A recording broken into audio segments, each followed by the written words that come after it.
IDECO Connect est une plateforme en ligne pour les étudiants. Vous pouvez leur donner des tâches à remplir à partir de n'importe quel appareil mobile, ordinateur portable ou ordinateur.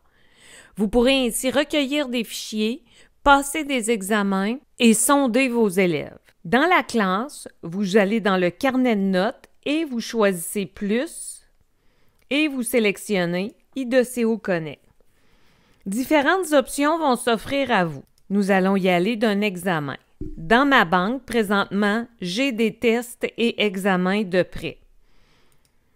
Pour en créer un nouveau, je pourrais fonctionner par créer un nouveau examen et le créer sur mon iPad. Je pourrais le télécharger des bibliothèques partagées qui existent. Ou encore importer un modèle, le compléter dans un chiffrier électronique de type Excel et le télécharger ultérieurement. Pour les besoins de la cause, je vais aller voir un examen déjà conçu. J'ai ici un test musical. Je vais l'ajouter dans mon carnet de notes. Et je vais devoir choisir une date de début et de fin d'édition. Allons voir par curiosité le dit examen. Il y a 3 sections, examen, questions et options. Examen va être le descriptif de l'examen et les consignes à l'élève. Dans les questions, il est fort intéressant de voir qu'on peut ajouter son et image. Alors, j'écris ma question, j'ai pu ajouter de l'audio. Question 1. L'extrait que tu entendras est-il forte, c'est-à-dire fort, ou piano? Deuxième, audition.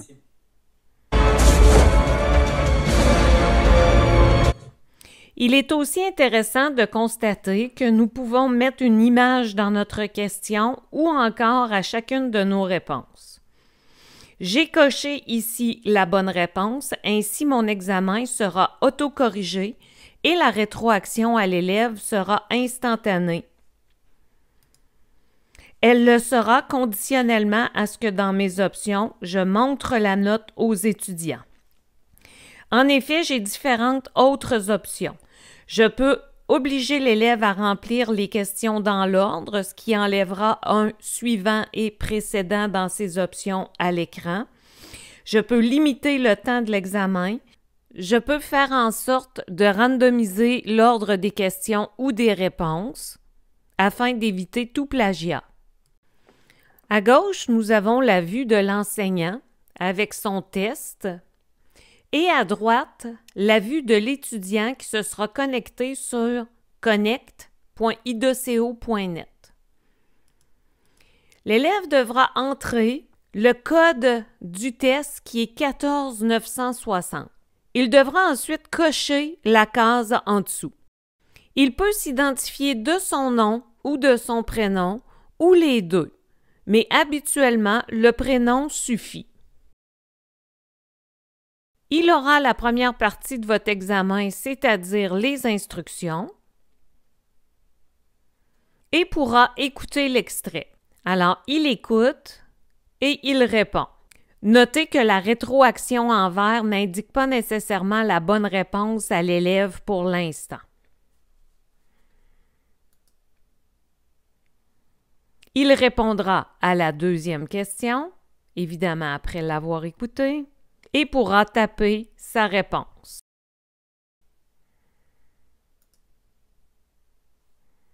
Une fois complété, il pourra envoyer le test. Lorsque le test est envoyé, revenons au iPad de l'enseignant. Juste en tirant vers le bas pour la colonne, nous allons voir apparaître les résultats de Chèvre. Il a eu la bonne réponse, il a raté la deuxième et il n'a pas répondu à la troisième. Nous avons ainsi 0,67 sur 3. L'examen a été complété le 21 décembre. Vous pourriez aussi utiliser les rubriques. Une option que j'aimais bien était d'utiliser l'auto-évaluation. Je vais toucher le plus, IDECO Connect, choisir mon auto-évaluation. Ça me ramènera dans mes rubriques, dans mes types de notes et je vais publier la tâche. Mon nouveau numéro est 26361. Je m'assure d'avoir coché « J'ai lu la politique de confidentialité et accepte ses conditions ». Je vais maintenant m'appeler Cheval. Et je vais pouvoir cocher moi-même mon évaluation et l'envoyer. Dans la vue de l'enseignant, je vais tirer vers le bas et obtenir les résultats de Cheval et voir les résultats de son auto-évaluation.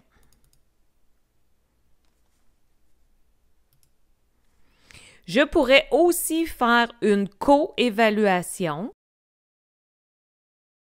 ce qui me ramène aussi à ma rubrique.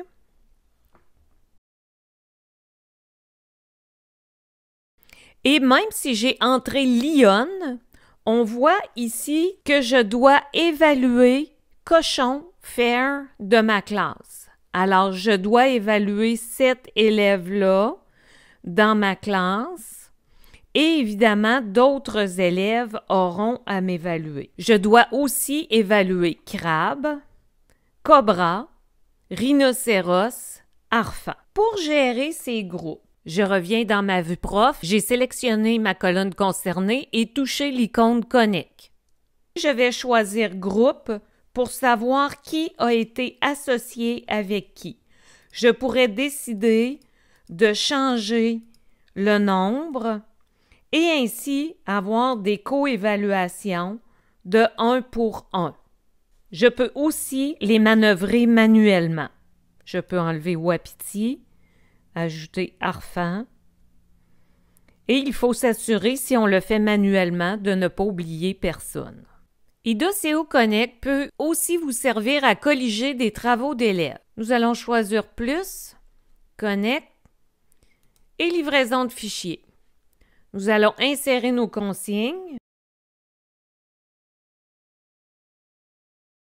Et il faut s'assurer de cocher « Autoriser les étudiants à remettre des fichiers ». On publie la tâche. L'élève se connecte,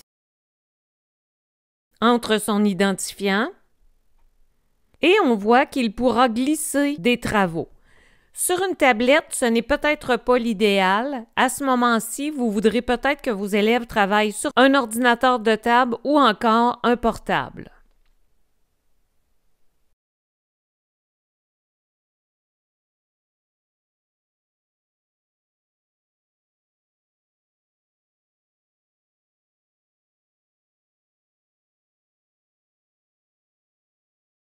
Le petit triangle noir dans le coin nous indique qu'un travail a été déposé.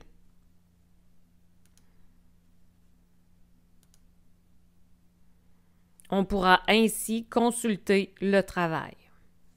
Finalement, et de façon massive ou individuelle, je peux envoyer des rapports à l'étudiant. Alors pour Crabe, j'avais reçu son travail et je l'ai évalué avec une rubrique juste à côté.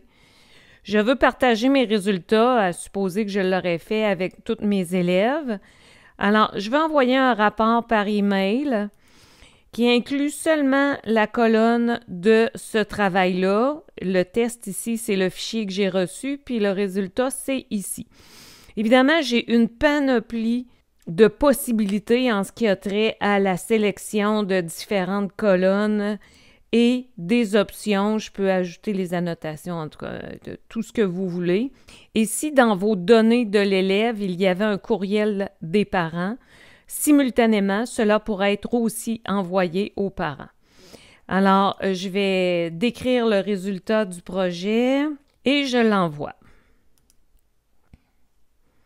Comme j'ai choisi de l'envoyer à tous mes étudiants, un à un, je vais pouvoir regarder les résultats qui sont envoyés à mes élèves.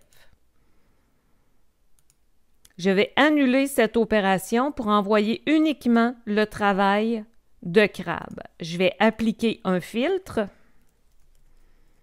pour voir uniquement crabe. On voit ici par le chiffre 1 que j'ai un filtre d'appliquer. Je veux envoyer un rapport par email qui inclut la colonne avec la rubrique corrigée. Et je vais voir uniquement le travail qui est envoyé à crabe. Je pourrais ainsi sélectionner quelques élèves si je ne veux pas que tout le groupe l'ait au complet.